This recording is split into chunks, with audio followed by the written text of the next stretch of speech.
It is often argued, Professor Ntuli, that the meaning of the liberation songs emerges out of the act of performing them. And therefore, there are various roles that this would play. And I want you to maybe elaborate on what is the central role of liberation music in the streets, on records, in prison, in exile, and the role that it played in Black South Africa's long struggle for liberation. I think it's very, very important to find out as to where the freedom songs arrive from. They do not come from people's compositions in their heads. They do not come from any desire. They come as a response to what is happening to the people at a given time. Kill a farmer, kill a poor arrived at the time when there was a rampant, killing and murder of ordinary, farm workers, in it. We still continues even, right now. So in other words, is that these songs are revolutionary songs. And immediately you put revolutionary songs, you are creating a context as to where these songs actually came from. The very people, AfriForum, that are actually arguing against, these things, in their own selves, when they do their own prize, they sing their own freedom songs, quoting things that happened, during the Anglo, war, and a variety of those things. So we cannot then. It's one thing if, let's say I've made a play to talk about my experiences as a South African here, my detention, my anything, the songs that I sang when I was in the death cells in Swaziland, they include all of the songs that we're actually talking about. To say, kill a farmer, kill a poor, and then you go back to Sizova Dubula Gemaimba, Sizova Dubula Gemaimba. There are many of the songs that call about shooting people. How many massacres have taken place in this country? Shoving. That's the massacre. Nyanga, Langa, Pisho, Baipatong, name it. There were all of these massacres that have been done. So the word, Dubula, actually means, as Liz Gardner had said, more than just simply, shooting. It also means resistance. It also means do not accept. It means, again, don't be interpolated into the discussions of the opposition group, with people who want to silence you, at any given time. Right. Now, does Dr. Ngwane, any music created by an oppressed racial group become, for lack of a better word, irrelevant once they obtain what the struggle was for? That's one of the most ridiculous... Sorry, Prof. That's for Dr. Ngwane there. You can weigh in, Doc. One of the Sorry, Prof. Yeah, I'll come back to you now. Yeah, firstly, it's a great pity that we discuss struggle songs in this defensive and divisive atmosphere. And it does suggest, what Julius Malema said, that the struggle is definitely not over. Because, in my opinion, struggle songs are something to be celebrated. In general. It is an opportunity for the youth, for those who are not part of the struggle, including AfriForum members, to learn something about this musical aspect of political culture. Because the real question is, what kept these people going and to victory against all odds? The South African struggle is one of the longest in Africa. Our Communist Party, 100 years. Perhaps the ANC is one of the, longest living national liberation movements, in the world. So I'm just saying that that's my first point. But secondly, to answer you, Chula Sizwe, no, as long as, there are reasons to struggle, as long as people feel some pain, they will draw back into their past. They will also create based on styles and approaches and mediums of expression from the past, and that includes struggle songs. Yeah. Let's take a break. We'll continue more as we unpack this from our cultural expert and anti-apartheid activist, Dr. Trevor Ngwane, as well as Professor Pitika Ntuli. Let's learn a little bit more. Can struggle songs ever be separated from the political context in which they were created? In this particular case, the South African political context. Do stay with us.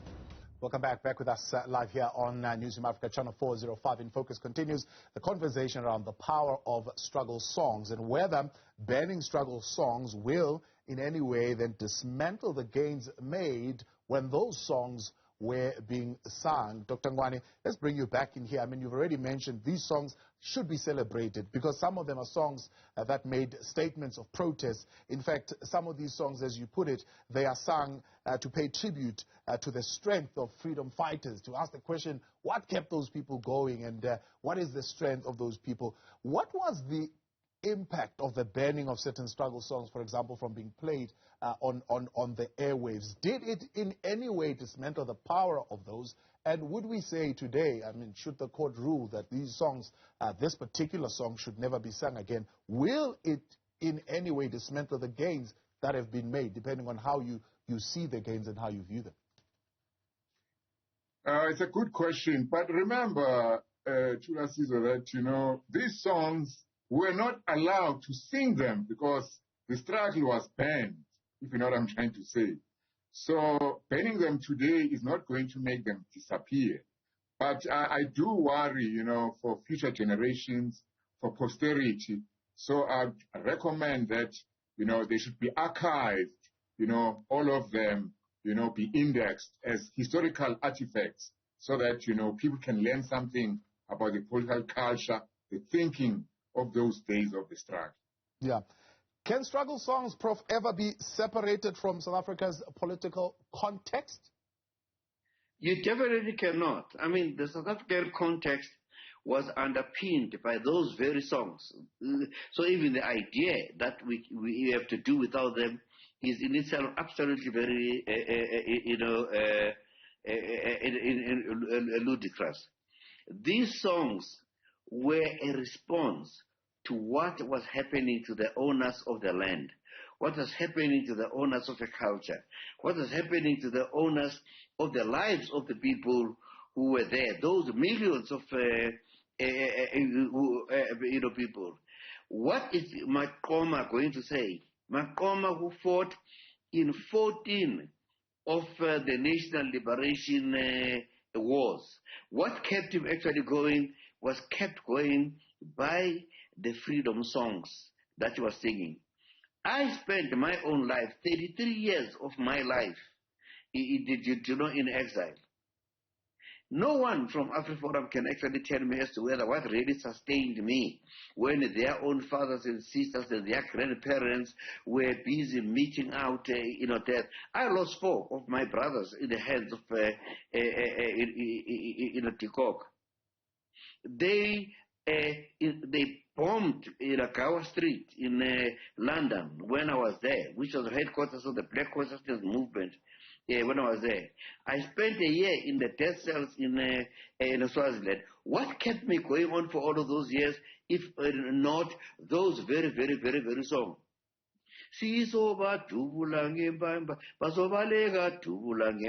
Those who imprisoned us here, we were declaring our own intentions. We have to declare our intentions even right now. At the particular moment, there are 2 things three things South Africa has failed to do. We abandoned the RDP, reconstruction and development, which could have helped us. 2, we never had any discussion on apartheid, what it really, really meant. When we began talking about it under the truth and reconciliation things, we abandoned it, because those other people realized that when we continue with that, even these very freedom songs were going to come through, as the very level that actually kept us, going. It is one thing if at all you use that freedom song in order to attack a particular racial group, deliberately trying to set them up. Then in that way, we are fighting against issues of social cohesion. Yeah. We are fighting against the issues of nation building. Yeah. But even these people, even AfriForum, they are part of us. We are all African, whether they want it or not. But they, of course, they call themselves Afrikaner. Yeah. They are the Africans. We are not the Afrikaners. Maybe it's not surprising that they wouldn't even want the songs that would say that we have to kill for the land. That point that you're raising, Prof, is very important, because the power of music, not only in this particular case, was strengthening a particular community in exile, some in prison, and so on and so forth. But there is also an argument to be made about the power of music forging and uniting people of different races and statuses as these liberation songs were being sung. What happened to that? Listen to this. When we came up with the art and cultural boycott, it is the musicians, the painters, the artists, the dancers of South Africa who went to America, France, Germany, anywhere else. We mobilized the European populations to rise against their own governments, to force their governments to listen, actually to us. And how did we succeed? We succeeded because we sang. We succeeded because we composed songs. Those songs are music. Music is an art. Now, to say to me that suppress that particular art and not actually speak that actually art, what absolutely sheer arrogance could you actually imagine? It's such an arrogance that actually lacks any fundamental basic thinking as a human being. Because if you think like that, then you belong. There are two types of human societies. Yeah. There are those that are struggling in order to get things right all over the world. There are those that want to keep the other people down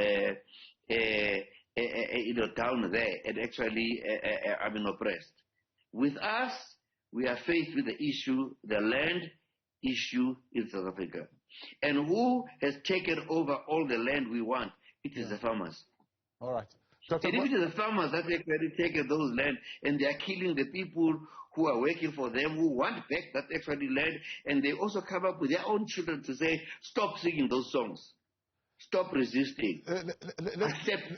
Let's bring you in here, Dr. Ngwane, just to weigh in how, in that context of what Prof Pitika Ntuli is raising, how does the music function then in this particular political context where we speak of struggle for land, we speak of struggle for economic emancipation?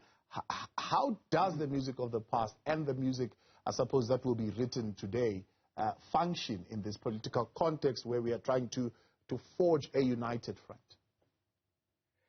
Yeah, well, I agree with what the Prof is saying. The songs provide a link with past and recognized claims from the past and, continuity with the past. But I just want to be slightly critical here because remember, the situation has changed. So, remember, these songs were used by an oppressed people, used by people with limited power and resources. In a way, these people were using their voice, only their voice, to fight back. Okay? That is why there are all these deep emotions in some people, about these songs. Veneration, respect, nostalgia, hope. But in a situation where, we have taken over, some among us become leaders, become presidents. So, in a way, in the past as today, the songs are also used as a political tool, to achieve certain ends. Now, it's a question of debate whether you and I agree with those purposes. So one could even say that in some instances, the songs could be used for political ends, which, say, a socialist like myself, I wouldn't agree with. I don't want to give current examples because maybe it might detract, but I'm sure you get my point. And what then of this current debate that is currently going on in the courts to say, well, these songs and other symbols of the past are being used to incite violence and certain actions. So how do you then translate that into say, well, these are political songs and they are relevant and maybe even still dependent, depending on the situation of the performers at the time, they respond to certain things and certain challenges that we are dealing with today? Well, in general, the songs themselves, should be respected, their context taken into account. But as I've explained, they are also used in a current situation and conditions change.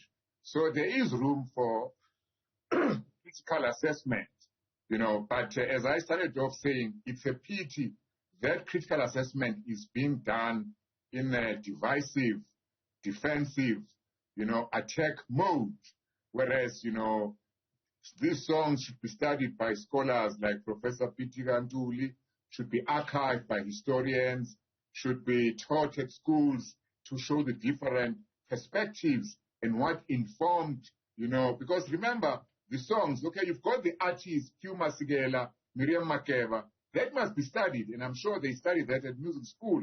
But the songs were also popular songs which everyone sang. So in a way, they reflect what I can call mass culture, mass political culture.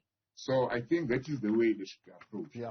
Professor, we wrap up as the doctor raises this. Some of the songs, even though they carried a strong message of protest, were actually, as he puts it, done in a very upbeat groove and somewhat are seemingly now a celebratory or a celebration of some sort. And do you think they lose the essence of what the songs or the statements were being said in those songs?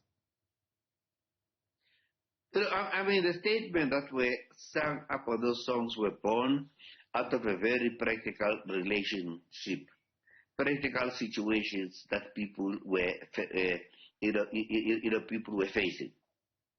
And because of that, then these songs have got to be, again, these songs have got to become, unfortunately what happens is that our universities are run by people who are dead from the neck upwards, where they are still thinking in terms of coloniality and apartheid inside their heads and not looking at a free, independent Africa, change the universities themselves to reflect our own history. Where is our history actually being taught?